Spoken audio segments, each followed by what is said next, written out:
What's up mga ka-Ice Master? Magandang araw at kumusta kayo? Panibagong good news na naman kay Cuadro Alas mga idol. Dahil kung matatandaan natin yung mga nakaraang araw, pumasok sa WBC ranking at sa WBO mga idol. Ngayon naman, pumasok siya sa IBF ranking mga idol na at number 10 na siya mga idol, no? So pang 10 siya sa ranking mga idol. So ito yung panibagong opportunity na naman mga idol sa belt ng IBF 122 pounds na hawak ngayon ni Naoya Inoue. So yan ang sinabi ko, anumang oras kung gustong ni Inoue na labanan si Casimero ay pwede yon.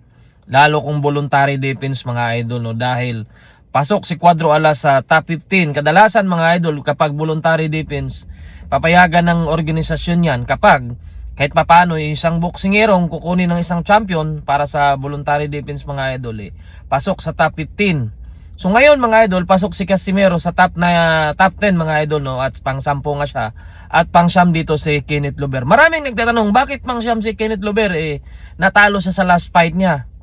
Kasi yun mga idol, bago lumaban si Kenneth Lover doon sa, kumbaga, nung last fight niya, number 2 yata siya noon o number 1? Number 2 siya noon.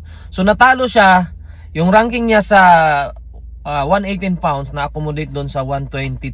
So hindi naman ano yun, kumbaga sakto lang yun mga idol na pasok siya sa number 9. Kasi kung nagpa-ranking siya sa bantamweight, kung manatili siya, siguro naman nasa number 9 lang din siya mga idol. Kasi yung pagkatalo niya hindi naman knockout, kumbaga decision lang naman.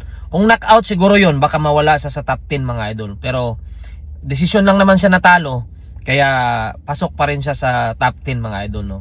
So yun mga idol, no, panibagong opportunity na naman yan ni Cuadro Alas na pumasok siya. So isa na lang mga idol, pasok na siya sa lahat ng, kumbaga pasok na siya sa lahat ng organisasyon, sa mga sanctioning body mga idol, no? So yung WBA na lang, so hindi pa natin alam kung ipapasok siya doon. Pero ang mahalaga dyan mga idol, sa tatlong organisasyon pasok siya.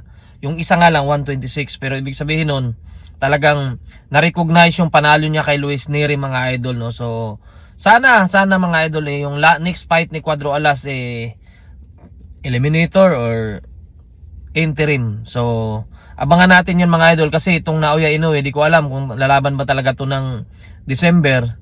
At sana kung gusto niya talagang mag-tune up fight or gusto niya ng voluntary fights bago kay Bam Rodriguez, pwede naman si Cuadro Alas sa kanya, that wala na itong balakid mga idol, kasi mamili lang siya.